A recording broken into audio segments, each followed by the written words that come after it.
ও বান্দা, আমি তো রব্বুল আলামিন, কেন ভুলে গেছিস আমাকে? মা গাররাকা বিরাব্বিকাল কারীম, মা গাররাকা বিরাব্বিকাল কারীম। যারা 2 মিনিট ভালোবাসে তাদের জন্য তুই কলিজা কাইটা দেস, আর আমি যে 24 ঘন্টা তোরে ভালোবাসি, যত্ন নিই, আমার কথা কি তোর একবারও মনে পড়ে না রে বান্দা? একবারও কি মনে পড়ে না? এই তুই ভুলে যাবি ব্যস্ততার ভিতরে, সেজন্য আমি সিস্টেম করে দিয়েছি অন্তত 5 ওয়াক্তে 5 বার মুয়াজ্জিনে যেন আজান দেয়। এই আজান শুনে যেন আমার কথাটা তুই একবার মনে হয়। সেই মুয়াজ্জিনে যদি ডাইরেক্ট হাইয়া আলাস সালাহ বলতো, তোর মনে হয়তো কোনো ঘাবড়াহট আসতো না, আকর্ষণ লাগতো না, তুই ভুলে যেতে পারোস আমার নাম। তুই যেন জাহান্নামে না যাস, সেজন্য আমি আল্লাহু আকবার দিয়ে আজান শুরু করেছি, যেন তুই বুঝতে পারোস মুয়াজ্জিন আমার পক্ষ থেকে তোকে ডাকতেছে। সুবহানাল্লাহ। ও বান্দা, মা গাররাকা বিরাব্বিকাল কারীম, আমি কি তোকে সকালে নাস্তার ব্যবস্থা করে দিই নাই? তোর বউয়ে, তোর মা, তোর বোনে হয়তো রান্না করেছে, রেডি করেছে, কিন্তু নাস্তার রিজিকটা তো আমি দিয়েছি। পাউরুটির রিজিক হওয়া তো আমি দিয়েছি, পানিটা তো আমি দিয়েছি, খাবার নিয়ামত তো আমি দিয়েছি, পাকস্থলী তো আমি দিয়েছি, হজম শক্তি তো আমি করিয়েছি। বান্দা সুবহানাল্লাহ। ও বান্দা, তুই যে দুপুরবেলা ঘরে আসবি কিংবা বাহিরে তুই খাবারটা খাবি, সেই খাবারটাকে, ভাতটাকে আজকে যেটা তুই রান্না করে দুপুরবেলা খেয়েছিস, খাবি, ওই খাবারটা তোকে খাওয়ানোর জন্য 6 মাস আগে, 7 মাস আগে আমি অমুক জায়গায় কৃষককে মাঠে নামিয়ে দিয়েছি, দান হিসেবে ওটা তুলেছি। ও বান্দা, আমি কি তোর যত্ন নিই না? তুই সবাইরে মনে রাখলি, শুধু আমাকেই ভুলে যাচ্ছিস, আমাকেই ভুলে যাচ্ছিস, আমাকে ভুলে যাচ্ছিস। বান্দা, আমি কি তোকে সর্বোচ্চ ভালোবাসি নাই? আমি কি বলি নাই আলহামদুলিল্লাহ রাব্বিল আলামিন? আমি কি বলি নাই আর রহমানির রহিম? আমি কি বলি নাই লা তাকনাতু মির রাহমাতিল্লাহ? বান্দারে, মনে রাখবি, ইচ্ছাই হোক অনিচ্ছাই হোক, একদিন আমার কাছে তোর আসতেই হবে, আসতেই হবে। কুল্লু নাফসিন যায়িকাতুল মউতের মাধ্যমে আমার কাছে আসতে হবে। কিন্তু আমি চাই ওই আসার দিনের আসার আগে তুই স্বইচ্ছায় সজ্ঞানে সবকিছু সারেন্ডার করে আমি রবের দরবারে ঝুঁকে যা। একবার বল তওবা কর, একবার একবার একবার একবার তওবা কর। পৃথিবীর গুনাহ এমন কেউ নেই মাফ করতে পারো, কিন্তু আমি আল্লাহ চাইলে সেই গুনাহ মাফ করতে পারি। চিৎকার করে রবকে বলে, মাওলা ভুল করেছি, ভুল করেছি, ভুল করেছি, একটা সুযোগ দাও। আবার দুনিয়ায় যাব মাওলা, হাজার ব্যবসা থাকুক আমি নামাজ ছাড়বো না, হাজার চাকরি থাকুক আমি নামাজ ছাড়বো না। মাওলা একটা সুযোগ দাও, একটা সুযোগ দাও, একটা সুযোগ দাও। মাটির নিচে যারা আছে তারা বলছে, আর মাটির উপর যারা আছে তারা বলছে, ভাই নামাজ তো পড়তে আয়। একজনে বলে যে কিভাবে আসবো, আমার প্যান্ট তো ঠিক নাই, আমার প্যান্টও ঠিক নাই, আমার শরীর তো পাক নাই, আমার কাপড় তো পাক নাই। আরেকজনে বলে, আমি যদি নামাজে যাই দোকানটা এখন বন্ধ করে লসের টাকাটা কি তোর বাপে আমাকে আইনা দিবে? আরেকজনে বলে যে আমি যদি এখন নামাজের মধ্যে চলে যাই চাকরির তো 12টা বেজে যাবে। মাটির নিচে ওয়ালারা বলে যে সুযোগ দাও, একটা সিজদা দিব। আর মাটির উপরে যারা আছে তারা হাজার বার মুয়াজ্জিন ডাক দেয়, হাইয়া আলাস সালাহ, হাইয়া আলাল ফালাহ। কোন খবর? লাইটের পরিবর্তন হয়, মাইকের পরিবর্তন হয়, স্পিকারের পরিবর্তন হয়, মোবাইলের পরিবর্তন হয়। এক সময় নোকিয়ার রাজত্ব ছিল, তারপরে শেষে স্যামসাং এর রাজত্ব। স্যামসাংও এখন যাওয়ার পথে, এখন আইফোনের রাজত্ব। সামনে কি হয় সেটা আমরা জানি না, হয়তো আইফোন এক সময় থাকবে না। প্রত্যেক কিছুর পরিবর্তন, প্রত্যেক কিছু পরিবর্তন। আওয়াজটা সুবহানাল্লাহর আওয়াজ জোরে জোরে দিতে হবে। 100 বছর আগে কোরআন ছিল, 200 বছর আগে কোরআন ছিল, 300 বছর আগে কোরআন ছিল, 500 বছর আগে কোরআন ছিল, 1200 বছর আগে ইয়াসিন ওয়াল কুরআনিল হাকিম কোরআন ছিল, 1400 বছর আগেও কোরআন ছিল। 2023 সালে কোরআন আছে, 25 সালে থাকবে, 26 সালে থাকবে, 30 সালে থাকবে, 40 সালে থাকবে, 50 সালে থাকবে, 80 সালে থাকবে, 90 সালে থাকবে, 3000-এ থাকবে। পৃথিবী থাকলে 3100 বছরও থাকবে। আমি থাকবো না, আপনি থাকবেন না, দাদা থাকবে না, নানা থাকবে না, এই থাকবে না, সেই থাকবে না, কোরআন থাকবে। একজন পণ্যওয়ালা বলবে আলহামদুলিল্লাহি রাব্বিল আলামিন আর রহমানির রহিম মালিক ইয়াউমিদ্দিন ইয়াকা নাবুদু ওয়া ইয়াকা নাস্তাইন। আরেকজনে বলবে ইয়াসিন ওয়াল কুরআনিল হাকিম। একজনে বলবে কুল হুয়াল্লাহু আহাদ। একজনে বলবে কুল আউযু বিরাব্বিন নাস মালিকিন নাস ইলাহিন নাস মিন শারিল ওয়াসওয়াসিল খান্নাস। আরেকজনে বলবে কুল আউযু বিরাব্বিল ফালাক মিন শারি মা হালাক। আরেকজনে বলবে আলাম তারা কাইফা ওয়া রাব্বুকা বিআসহাবিল ফিল। এই কোরআন থাকবে। এবার জগৎ জিজ্ঞেস করে, ছিল না তখন? তখনও ছিলি, এখনো আছস, তোর ভিতর আছে কি? কোরআন উত্তর দেয়, সর্বকালে চাহিদা মিটানোর সমস্ত কোয়ালিটি রব্বে কারীম আমি কোরআনের ভিতর দান করে পাঠিয়ে দিয়েছি। আল্লাহ পাক বলে, বান্দা তুই মনে করস তুই খাওয়াস, না না, তোরে দিয়ে আমি আল্লাহ খাওয়াচ্ছি। বলেন সুবহানাল্লাহ। এ কথায় স্বামীকে ভুল বুঝবেন না, ও আমার ভাইয়া, কারো কথায় বউকে ভুল বুঝবেন না। কারণ যে বলনেওয়ালা পাঁচ লাগায়ে চলে যাবে, ডিভোর্স আপনাদের হবে, বাচ্চারা এতিম হয়ে যাবে, আপনারা আলাদা হয়ে যাবেন, ওই ব্যক্তির কোনো লস হবে না। কথা বলেন ঠিক কিনা? তাহলে যত জামিলা 3 নম্বর মানুষে লাগায়। সবাইকে সাবধান করছি, বন্ধুর ভিতরে তৃতীয় ব্যক্তি আসতে দিবেন না, ভাই ভাইয়ের ভিতর তৃতীয় ব্যক্তি আসতে দিবেন না, স্বামী স্ত্রীর ভিতর তৃতীয় ব্যক্তি আসতে দিবেন না। বান্দাটা যদি রবের হয় সে কারো জন্য রাস্তা বন্ধ করতে পারে না, পানি বন্ধ করতে পারে না, কথা বন্ধ করতে পারে না, সংসার বন্ধ করতে পারে না, জীবন অতিষ্ঠ করতে পারে না। বান্দাটা যদি রবের হয় সে কখনো চোর হতে পারে না। বান্দাটা যদি রবের হয় সে কখনো মা বাবার গায়ে হাত তুলতে পারে না। বান্দাটা যদি রবের হয় এক সপ্তাহের জন্য টাকা ধার নিয়ে 2 বছর না দিয়ে ঘুরাচ্ছে থাকতে পারে না। বান্দাটা যদি রবের হয় বিশা দিবে বলে টাকা নিয়ে সে টাকা মাইর করে দিয়ে তার জায়গা জমিন দখল করার সেই পাইতারা করতে পারে না। বান্দাটা যদি রবের হয় সে কথা দিয়ে কাউকে আঘাত দিতে পারে না। বান্দাটা যদি রবের হয় সে কখনো হাত দিয়ে কাউকে আঘাত দিতে পারে না। মান সালিমাল মুসলিমুনা মিন লিসানিহি ওয়া ইয়াদিহি।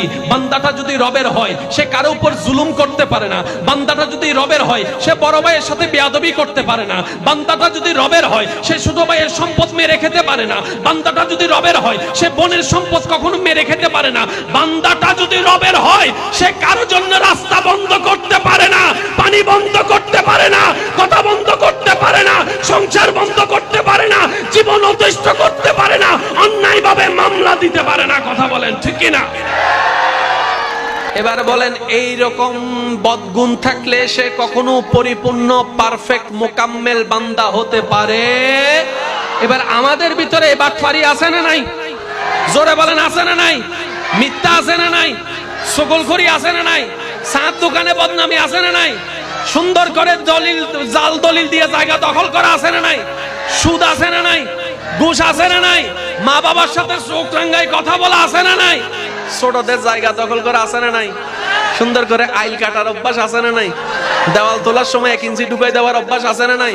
টাকা দান নিয়ে না দেওয়ার অভ্যাস আছে না নাই? সুন্দর করে ব্ল্যাকমেল করার অভ্যাস আছে না নাই? প্রেম প্রীতি করে অবৈধ সম্পর্ক করার মানুষ আছে না নাই? তো এগুলা তো কখনো আল্লাহর বান্দার চরিত্র হতে পারে না। জোরে জোরে জোরে জোরে এবার বলেন আপনি আমি কে? উত্তর কি জানেন? বান্দা রবের, কিন্তু এখনো পরিপূর্ণ হতে পারি নাই। আমার কথায় কি কষ্ট নেই না? আমি হাত জোর করে মাপ চাচ্ছি। আমি প্রথমেই বলেছি বলবো আপনাদেরকে, কিন্তু শোনাচ্ছি আমি আমার নফসকে। কারণ এই নফস যখন কন্ট্রোলে চলে আসবে কলবের নূর তখন আলোকময় হয়ে উঠবে। সুবহানাল্লাহ। আমি কারো পক্ষেও নই, আমি কারো বিপক্ষেও নই। আমাকে যারা ভালোবাসেন তাদেরকে আমি অনুরোধটুকু করব, সর্বদা নিজের নফসের বিপক্ষে থাকবেন, কলবের পক্ষে থাকবেন। জয় আপনার আসবেই আসবে। সুবহানাল্লাহ।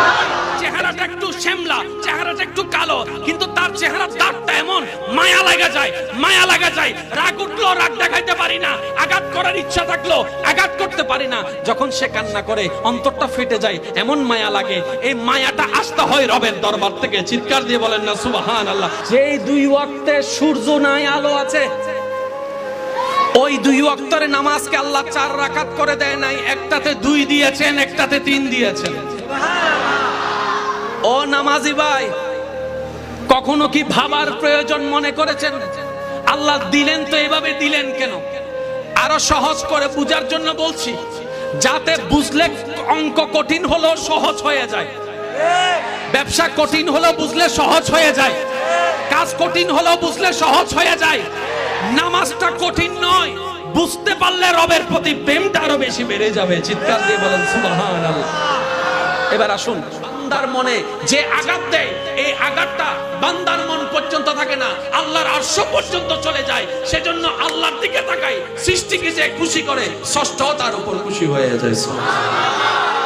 তারা বলবে তোমরা যে দুনিয়াতে হাজার অপমান, হাজার অপবাদ, অর্থনৈতিক কষ্ট, পারিবারিক কষ্ট, সামাজিক কষ্ট, শারীরিক কষ্ট, অসুখের কষ্ট, বউয়ের কষ্ট, চাচার কষ্ট, জেঠার কষ্ট, বিভিন্ন কষ্ট সহ্য করো, আল্লাহর উপর এতরাজ করো নাই, কখনো আপত্তি জানাও নাই, সবসময় বলেছো হাসি মুখে আলহামদুলিল্লাহ, আল্লাহ আমাকে যেভাবে রেখে খুশি আমি সেভাবে থেকে খুশি, আল্লাহর উপর সবসময় খুশি ছিলাম। আজকে আল্লাহ খুশি হয়ে আমাদের মতো ফেরেশতাদেরকে দিয়ে তোমাদেরকে ওয়েলকাম জানাচ্ছে, সালামুন আলাইকুম, তোমাদের উপর সালাম, তোমাদের উপর সালাম, তোমাদের উপর সালাম। ফেরেশতারাই তাদেরকে স্বাগতম জানাবে। সুবহানাল্লাহ। আপনি আমাকে ঘৃণা করেন একটা বলে ফেললেন, বিষয়টা এমন নয়। ইমাম হোসেন এজিদকে ঘৃণা করে নাই, এজিদের কাজকে ঘৃণা করেছে। আমরা অনেক সময় মনে করি কি ইমাম হোসেন এজিদকে ঘৃণা করেছেন। আরে ওনারা তো ঘৃণা শিখাতে আসে নাই, ওনারা তো ভালোবাসা শিখাতে এসেছেন। ওনাদের ঘর থেকে তো ভালোবাসা কাকে বলে সেটা শেখানো হয়েছে, মায়া কাকে বলে সেটা শেখানো হয়েছে। আম্মাজান আয়েশা ঘরের মধ্যে অবস্থান করছেন, ঘরে খাবার নাই, মাত্র একটা খেজুর আছে। বাহির থেকে দরজার মধ্যে নখ হলো, নখ হওয়ার পরে উনি বাহির থেকে আওয়াজ শুনলেন, ও রসুলের বিবি উম্মাহাতুল মুমিনিন, ক্ষুধা লাগছে, একটু খাবার দেন। আম্মাজান আয়েশা একটা খেজুর ছিল, সেটাই দান করে দিয়েছেন। জগৎ জিজ্ঞেস করছে আপনি খাবেন কি? রব দেখবে। ওই ঘর, ওই পরিবার। ইমাম হোসেন অহংকার শিখাতে আসেনি, হিংসা শিখাতে আসেনি, ভালোবাসা শিখাতে এসেছেন। ইমাম হোসেন এজিদের সাথে বিষয়টা কি ছিল? এজিদ এমন কাজকে প্রশ্রয় দিচ্ছে যেটা আল্লাহ পছন্দ করে না, রসুল পছন্দ করে না। ইমাম হোসেন বলে যে আমার আল্লাহ এবং রসুল যেখানে পছন্দ করে না সেখানে তো আমি হোসেন পছন্দ করতে। এই আজানদার দেয় প্রত্যেক ওয়াক্তে ইমাম হোসেনের কারবালা। আল্লাহু আকবার না হর সুবহানাল্লাহ না। আজানদার দেয় কোনো ডর আছে না? ইমাম হোসেনের অবদান। একামত দেয় ইমাম হোসেনের অবদান। ডর তো সারা নামাজ পড়তে যায় দিলে কিন্তু আজ জুমাত গিয়ে দেয় ইমাম হোসেনের রক্তের অবদান। ইমাম হোসেন একজনে হষ্ট ভাই আর বেগুনের মাথা উঁচু করে বাঁচিবে সুযোগ করে দিই। তবে আজ এত একটা কথা মনে রাখবেন, কি রে মিস্টার এজিদ দিলে ফল কিনলেই দেয় বই বটি বেল্লাই। আজ এত নিন ভাবিবেন তো শুধু এদুন বুট ফাইস তো খুশি দেখো না, ফ্যাট বরি যাচ্ছ না, যাচ্ছ না তাদের না তুমি বেলায় বোধ হয় এজিদে হদ দে ইবে কি তোরা এলাকার হোসেন মনে করছিস না? ইবে কি তোরা বাড়ি হোসেন মনে করছিস না? ইবে শেরে খুদা আলীর বেটা, ইবে হাসান ওর ভাই, ফাতেমাতুজ জাহরার ফুয়া, নবী রাহমাতুল লিল আলামিনের নয়নের মনি, সাইয়্যিদুশ শাবাব আহলিল জান্নাহ। ইবে তোমার আর হোসেন মনে করছো? ইবে হালা না মিলে ২২,০০০ রহম পড়ে যাব। সরর মন আচ্ছা ওনারা কি মনে হয় যে তারা আচ্ছা যুদ্ধ আগে না খবর আগাই খবর নলয় না বাজে গোপন গোপন দে খবর যাতে লই ৭২ জন ইতে যাতে দল রেডি করার ফাটার ইবনে জিয়াদে যাতে দল ফাটার মানুষ পছন্দ করে না ফিরে বয় দুঙ্গা যাওয়া প্রশ্ন করছি না করো হন। আবার ইমাম হোসেনের বাহিনীর বালাগরি গোড়া খানা পানি ইতে তুমি বেগিন আছে। সপ্তাহে শনি থেকে বৃহস্পতিবার এবং শুক্রবার কোন দিনটা বেশি সুন্দর লাগে? আমি বলবো না, আপনারা বলেন। সবাই মসজিদে যাচ্ছে দেখতে সুন্দর লাগে কি বারে? মসজিদ থেকে বের হচ্ছে দেখতে কি বারে সুন্দর লাগে? শুক্রবারে। কারণ এক এক মসজিদ থেকে নামাজ শেষ হয়, সবাই একসাথে বের হয়। আর যখন ঈদের দিন হয় সবাই একদিকে চলে যায়, সবাই একদিকে চলে যায়, নামাজ শেষ করে একদিকে আসে। উপর থেকে যদি ড্রোন শট নিয়ে দেখেন আপনার মনটাই খুশি হয়ে যাবে, আমার মুসলমান ভাইয়ের আসতেছে যাচ্ছে। বলেন না সুবহান। এবার বলেন সিডাংওয়ালার সাথে ঢাকার কোনো দেখা? ঢাকাওয়ালা মুসলমানের সাথে আফ্রিকাওয়ালা মুসলমানের দেখা, আফ্রিকাওয়ালা মুসলমানের সাথে ইন্ডিয়াওয়ালা মুসলমানের দেখা। এবার তারাও তো মুসলমান ধর্মের সংগঠনে আছে। এবার নবী বললেন বছরে একবার আল্লাহর নির্দেশে হজের ব্যবস্থা করে দিলাম। ইন্ডিয়াওয়ালা মক্কায় চলে যাও, পাকিস্তানওয়ালা মক্কায় চলে যাও, বাংলাওয়ালা মক্কায় চলে যাও, আমেরিকাওয়ালা মক্কায় চলে যাও, আফ্রিকাওয়ালা মক্কায় চলে যাও, সুইজারল্যান্ডওয়ালা মক্কায় চলে যাও, নেদারল্যান্ডওয়ালা মক্কায় চলে যাও, অস্ট্রেলিয়াওয়ালা মক্কায় চলে যাও। বিভিন্ন দেশ থেকে সবাই হজের মধ্যে আরাফার ময়দানে এক জায়গায় হয়েছেন। সুবহানাল্লাহ। জুমাইশি দেখাও গিয়ে কারোর সাথে কারো দেখা নাই, জুমার সময় দেখা হয়ে গেল। কারোর সাথে কারো দেখা নাই, দুই ঈদে দেখা হয়ে গেল। কারোর সাথে কারো দেখা নাই, আরাফার ময়দানে সবার দেখা হয়ে গেল। সুবহানাল্লাহ। জগৎ জিজ্ঞেস করছে এই সিস্টেমটা এত সুন্দর একটা ডিজাইন, একটা রাষ্ট্রবিজ্ঞানের বিষয়, একটা কমিটিকে অ্যাক্টিভ রাখার মতো বিষয়। এই মুসলমান তোমাদেরকে এগুলা কে শিখাই দিয়েছে? এবার সমস্ত মুসলমান উত্তর দেয় আমাদেরকে আল্লাহর হাবিব নবী রাহমাতুল লিল আলামিন নবী, রাহমাতুল লিল আলামিন নবী আমাদেরকে এটা শিক্ষা দিয়েছেন। এবার ওনারা প্রশ্ন করে কিরে উনিও মানুষ আমিও মানুষ, আমার মাথায়ও বুদ্ধি আসলো না কেন? নবী রাহমাতুল লিল আলামিন বলে আরে আল্লাহ তো আমাকে তোমাদের মতো বানাই পাঠাই নাই। ওয়ামা ইউনতিকু আনিল হাওয়ায়ে ইন হুয়া ইল্লা ওয়াহয়ুন ইউহা। আমি তো আমার জ্ঞান দিয়ে করি নাই, রবের দেওয়া জ্ঞান দিয়ে আমি করছি। রব আদেশ দিয়েছেন, আমি শুধু জারি করেছি। বলেন সুবহানাল্লাহ। রাখবেন ইমানদার ভাইরা, আপনার জীবনে যখনই দেখবেন কষ্ট বলা মুসিবত বাড়তে আছে, আপনি বুঝে নেবেন আপনার রব আপনাকে কাছে ডাকতে চাচ্ছেন, আপনার রব আপনাকে কাছে ডাকতে চাচ্ছেন, আপনার রব আপনাকে কাছে ডাকতে যাচ্ছেন, আপনার গুনাহগুলোকে পরিষ্কার করার জন্য কষ্ট দিয়ে আপনাকে মাফ করে দিচ্ছেন। আপনি যদি ধৈর্য ধরতে পারেন সেই দিন রবের পছন্দ হয়ে যাবে। রব্বে কারীম বলবে ইন্নাল্লাহ মা'আস সাবিরিন, আমি রব ওয়াদা পরিপূর্ণ করার জন্য তোকে আজকে থেকে আমার বন্ধু বানিয়ে ফেলেছি। আল্লাহর এমন কোন বন্ধু নাই যার জীবনে কষ্ট নাই। আদম নবীর জীবনে দেখেন কষ্ট আছে, মুসা নবীর জীবনে কষ্ট, আইয়ুব নবীর জীবনে কষ্ট, ইব্রাহিম নবীর জীবনে কষ্ট, ঈসা নবীর জীবনে কষ্ট, ইমামুল আম্বিয়া আমাদের নবীর জীবনে ছোটকালও কষ্ট, বাল্য জীবনেও কষ্ট, যুবক বয়সেও কষ্ট, শেষ বয়সেও কষ্ট। ও নবী এত কষ্ট কেন? আপনি আপন করে নিলেন কেন? নবী বলে আমার আল্লাহ কষ্ট দিতে ভালোবাসে, আমিও কষ্ট পেতে ভালোবাসি। আর কোন আপত্তি আছে? আজকে থেকে বুঝেন কিংবা না বুঝেন কখনো আল্লাহর ব্যাপারে আপত্তি জানাবেন না। বুঝলেও বলবেন আলহামদুলিল্লাহ, না বুঝলেও বলবেন আলহামদুলিল্লাহ। আমি একটু শুনতে চাই, কি বলবেন? আর একটু ঈমানি আওয়াজে বলেন, কি বলবেন? বুঝলেও না বুঝলেও, পাইলো না পাইলো, পক্ষে হইল বিপক্ষ হইল, এক কথায় শেষ, মওলা তুমি যেমনে রেখে খুশি আমি সেমনে থেকে খুশি। আমার কোন হা হুতাশ আফসোস কেন নাই? জগৎ যদি প্রশ্ন করে কি রে তুই আপত্তি জানাস না কেন, আপনি বলবেন আপত্তি করার মতো নিম্নতম যোগ্যতা লাগে। আমি নিজেই তো আমার না, আমার যা আছে সব বারাটিয়ার, আমার হাত আল্লাহর দেওয়া, আমি বারাটিয়ার অহংকার করার কোনো অধিকার। আপনি জানেন আল্লাহ আমাদেরকে কতটুকু ভালোবাসে? আমাদেরকে জান্নাত দেওয়ার জন্যই আল্লাহ পাক কত হাজার রাস্তা খুলে দিয়েছেন। আমি শুধু প্রশ্ন করব, যার যত শক্তি আছে উত্তর দিয়ে যাবেন। আমাদের আল্লাহ অতীত বর্তমান ভবিষ্যৎ জানে কি জানে না? আল্লাহ তাআলা কার আমল কেমন জানে কি জানে না? কে জান্নাতে যাবে কে জাহান্নামে যাবে জানে কি জানে না? কার সওয়াব বেশি কার গুনাহ বেশি জানে কি জানে না? তো জানান, যদি আল্লাহ সবকিছু জানে, মরার পরে ডাইরেক্ট জান্নাতে দিয়ে দিত, জাহান্নামীকে জাহান্নামে দিয়ে দিত, কাজ তো শেষ। কিন্তু আল্লাহ পাক বলে জানা, মরার পরে তাকে কবরে রাখো, আমি এখন জাহান্নাম দিব না, আমি এখন জাহান্নাম দিব না, আগে কবরে রাখো। এবার কবর থেকে আল্লাহ পাক যেদিন মন চাইবে হাসরের ময়দানে তুলবে, তোলার পরে ইয়া নফসি স্লোগান দিয়ে দৌড়াবে। আল্লাহ এত ঘটনা রাখলা কেন, এত কাহিনী রাখলা কেন? এতটুক আমাদের ঈমান বলে তোমার প্রত্যেকটা কাজের মধ্যে কোনো না কোনো কারণ আছে, তোমার প্রত্যেকটা কাজের মধ্যে কোনো না কোনো রহস্য আছে। কাউকে তুমি টাকা দিয়ে পরীক্ষা করো, কাউকে তুমি টাকা নিয়ে পরীক্ষা করো, কাউকে তুমি সন্তান দিয়ে পরীক্ষা করো, কারো থেকে সন্তান নিয়ে তুমি পরীক্ষা করো। মৌলা এতটুক জানি তোমার প্রত্যেকটা কাজে কোনো না কোনো কারণ আছে। মৌলা এত লম্বা একটা শিডিউল তুমি কেন দিলা? রব্বে করিম বলে তোদেরকে বাঁচানোর জন্য। আরেকটু জোরে। এবার আসেন আমাদের আমলে আল্লাহর বিচার পরে, আল্লাহর বিচার পরে সত্যি করে নিজের বিচারে নিজে বলেন তো, আমরা কি জান্নাত পাওয়ার যোগ্যতা আছে? আমার নাই, আমার নাই। আমার মতো যে পাপী আছেন তারা বলেন জান্নাত পাওয়ার মতো কোনো আমল আছে? কারণ আমরা একটা ভালো কাজ করলে 10টা বদনাম করি, সবকিছু শেষ করে দিই। একবার উপকার করলে 10 বার আয় নতাইলে তোর কি অবস্থা হইতো দে, আয় দিলাম দে ফোঁটা দিয়ে সবকিছু শেষ করে দিই। আমরা যদি একটু কারো জায়গায় নামাজটা পড়ি, শুক্রবারে 2 রাকাত, এশার পরে যা মন চায় তা করে সব আমরা নষ্ট করে দিই। ভালো করি যদ্দূর, খারাপ করি তার চাইতে বেশি। সওয়াবের সংখ্যা আমাদের কম, গুনার সংখ্যা বেশি।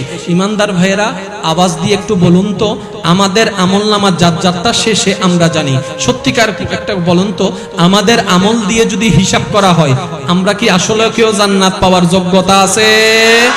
আমার নাই, আমার নাই। আপনাদের কারো আছে? তাহলে আমরা সবাই কোথায় চলে যাব? জোরে বলেন না, কোথায় চলে যাব? আরেকটু জোরে বলে, কোথায় চলে যাব? জাহান্নামে চলে যাব। রব বলে যে না না না না, আমার বান্দা জাহান্নামে যাক, আমি সেটা চাই না। তো মওলা তুমি কি চাও? রব্বে করিম বলে আমি আসমানকে বানিয়েছি আদেশ দিয়ে, গভীর মনোযোগ, আমি আসমানকে বানিয়েছি কুটি ছাড়া আদেশ দিয়ে, জমিনকে বানিয়েছি পানির উপরে আদেশ দিয়ে, পানিকে বানিয়েছি আদেশ দিয়ে, জিব্রাইলকে বানিয়েছি আদেশ দিয়ে, মিকাইলকে বানিয়েছি আদেশ দিয়ে, আজরাইলকে বানিয়েছি আদেশ দিয়ে, আজরাইলকে বানিয়েছি আদেশ দিয়ে, আরশকে বানিয়েছি। সুবহানাল্লাহ জোরে বলতে হবে। আরশকে বানিয়েছি আদেশ দিয়ে, জান্নাতকে বানিয়েছি আদেশ দিয়ে, জাহান্নামকে বানিয়েছি আদেশ দিয়ে, কিন্তু যখন মানবের বেলায় আসলো আমি আল্লাহ আদেশ দিয়ে বানাই নাই, নিজের কুদরতি হাতের মহব্বত দিয়ে বানিয়েছি। আমি চাই নাই মানুষ জাহান্নামে যাক। এবার আমলে বলে যে জাহান্নাম, আল্লাহর চাওয়া জান্নাত। লাগছে না ফেস? লাগছে না ফেস? জোরে বলেন লাগছে না ফেস? এবার জান্নাত জাহান্নামের ফয়সালা হবে কোথায়? হাসরে। যদি হাসরটা না হয় আর বেগুন শেষ। আমাদেরকে বাঁচানোর জন্য হাসরের ব্যবস্থা করে দিলেন তিনি কে? এবার আমরা সবাই হাসর উপস্থিত হয়েছি।